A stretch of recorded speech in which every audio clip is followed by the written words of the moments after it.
ఒక విశ్వాసి లోకాన్ని ప్రేమిస్తే, ఒక విశ్వాసి లోకస్తులతో సహవాసాలు చేసి వాళ్ళ అలవాట్లు నేర్చుకుంటే వచ్చే ఆలోచనలన్నీ పనికి మాలినవే.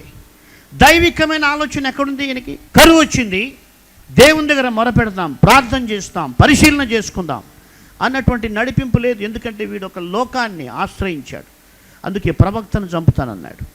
సరే, ఇక్కడేం జరుగుతోంది? సరే, ఆ దేవుడు అద్భుతం చేశాడు, కనికరించాడు, ఇంకేం బాధ లేదు, కరువు వెళ్ళిపోయింది అంటే అంటున్నాడు, లేదు లేదు, మనం పోకూడదంటా ఉన్నాడు. గమనించండి, మన తలంపులు, మన యొక్క డెసిషన్స్ వాక్యానుసారంగా ఉన్నాయా, మానవ పరంగా ఉన్నాయా, శరీరానుసారంగా ఉన్నాయా, లేకపోతే ఎవరో మనుషులు చెప్పిన వాటిని నమ్ముతున్నామా అనేది మనం పరిశీలించుకో. లేకపోతే దేవుని అద్భుతము చూసే అవకాశం పోగొట్టుకుంటాం. జాగ్రత్త.